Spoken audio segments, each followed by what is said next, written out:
Schools of psychology یعنی مکاتب فکر کی شکل میں ہمارے سامنے آئی، اور یہ مکاتب فکر جو ہیں وہ احیاء علوم کے بعد وجود میں آئے۔ سب سے پہلے ساختیت، جسے اسٹرکچرزم کہا جاتا ہے، وہ وجود میں آیا، اور انہوں نے انسانی ذہن کی ساخت کے بارے میں جو ہے وہ جاننا چاہا کہ انسان کا ذہن کس جو ہے وہ چیز سے مل کر بنا ہے۔ اس کا جو بنیادی انسان جس نے اس پر کام کیا، اس مکتبہ فکر کو آگے چلانے والا، اس کا پائنیئر، وہ ولیم بانڈ تھا، اور اس نے یہ کوشش کی کہ وہ انسان کے ذہن کے وہ مختلف سٹرکچرز بتائے جس کے ذریعے سے کہ انسان بیہیو کرتا ہے۔ تو اس کے فوراً بعد دوسرا مکتبہ فکر جو ہمارے سامنے آتا ہے وہ ہیں فنکشنلسٹ۔ اس میں وہ انسانی ذہن کی ساخت کی بجائے وہ انسان کے ذہن کے فنکشنز یعنی اس کے جو وظائف ہیں اس کے بارے میں بات کرتے ہیں۔ اس میں ٹیچرر نے بہت اہم رول ادا کیا کہ انسان جو ہے اس کے جو ذہن کے فنکشنز ہیں وہ کس طرح سے آپریٹ کرتے ہیں، اور وہ انسان کے بیہیویئر کو کس حوالے سے ایکسپلین کرتے ہیں۔ یہ دونوں مکاتب فکر جو تھے اپنے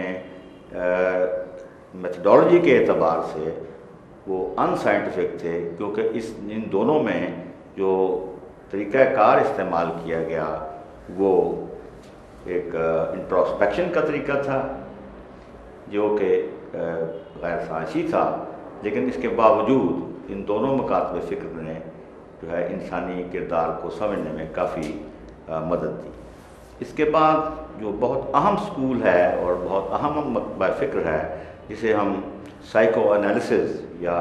فرائیڈین سکول آف تھاٹ کہتے ہیں، وہ ہمارے سامنے آتا ہے۔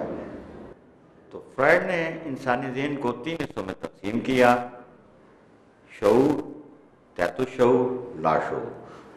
اور اس کے خیال میں انسان کا سب سے اہم ذہن کا حصہ جو ہے وہ لاشعور ہے۔ وہ یہ کہتا ہے کہ اس میں انسان کی تمام چھپی ہوئی خواہشات، اس کی تمام انرجی جسے وہ لبیڈو قرار دیتا ہے، کہ یہ زندگی کی تمام تر رعنائیوں کا مرکز ہے، اور یہ پلیئر سیکنگ ایکٹیویٹی اسی سے سٹیم کرتی ہے،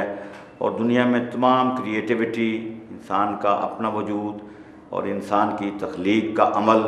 وہ اسی لبیڈو کی وجہ سے ہوتا ہے۔ اور اس کو جب وہ پوری طرح سے ہمیں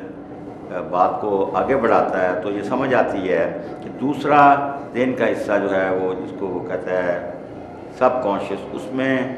وہ چیزیں، وہ خیالات جو کہ ہم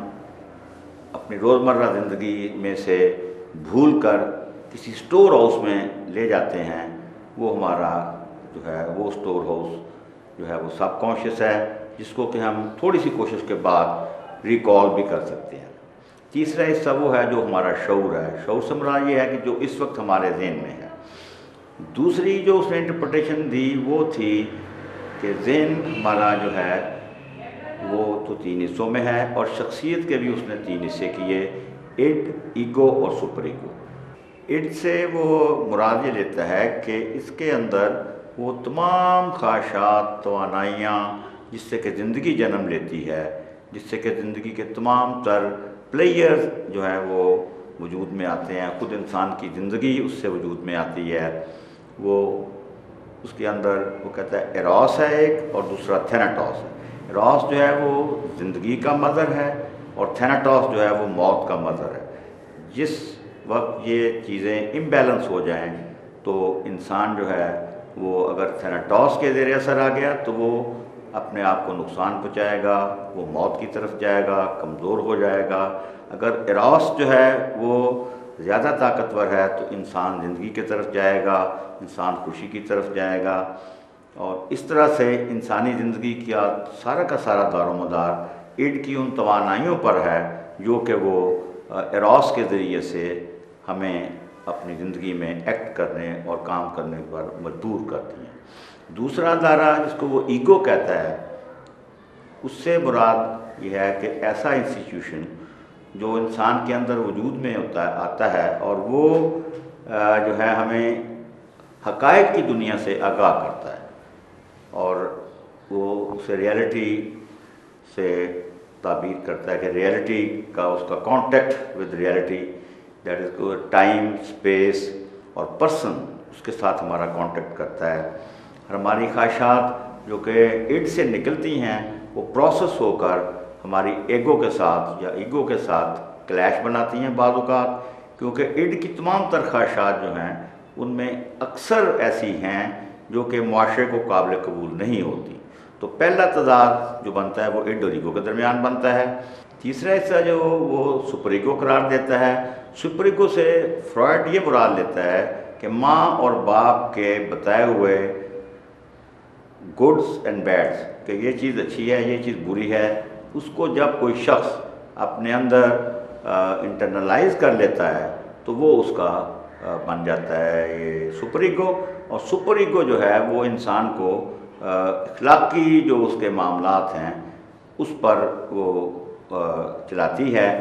تو اس کا مطلب یوں ہوا کہ نیچے سے ایک خواہش ابھرے گی اڈ سے، وہ پروسیس ہو کے ایگو اس کو حقائق سے آگاہ کرتی ہوئی، اگر اس کا تضاد نہیں بنے گا تو وہ پھر آ جائے گی سپر ایگو میں، اور اگر سپر ایگو بھی اس کو کلیئر کر دیتی ہے تو وہ پھر ایکشن میں آ جائے گا۔ اور اسی تضادات کی وجہ سے اگر وہ ڈیولپ ہو جائیں تو انسان کا بیہیویئر جو ہے وہ اب نارمل ہو جاتا ہے، اور جب وہ اب نارمل ہو جاتا ہے تو پھر فرائڈ اس کی تصحیح کرنے کے لیے، اس کے علاج کے لیے جو طریقہ علاج بتاتا ہے وہ بھی یہی ہے کہ اس کی لاشعور اور اس کے جو اڈ اور ایگو کے تضادات ہیں اور اڈ اور سپر ایگو کے تضادات ہیں ان کو ایک خاص طریقے سے سامنے لایا جائے، ان کو حل کیا جائے تو انسان جو ہے وہ ٹھیک ہو جاتا ہے۔ اور جو اہم مکتبہ فکر ہے وہ گسٹالٹ اسکول آف سائیکالوجی ہے۔ گسٹالٹ میں کوفکا، کولر، یہ لوگ بڑے اہم ہیں، اور ان لوگوں نے جو ہے وہ یہ پرسیپشن پہ بڑا کام کیا ہے، اور یہ بیسک ان کی پریمسز یہ ہے کہ انسان جو ہے وہ ٹوٹیلٹی میں دیکھتا ہے، ہول میں دیکھتا ہے چیزوں کو، نہ کہ وہ ان کو علیحدہ علیحدہ سے دیکھتا ہے۔ دوسرا ان کا یہ ہے کہ چیزوں کو وہ ایک خاص پیٹرن میں دیکھتا ہے، اور وہ پیٹرن انسان کے اندر موجود ہوتا ہے۔ اور پرسیپشن پہ ان کا کام اس قدر قابل ذکر ہے کہ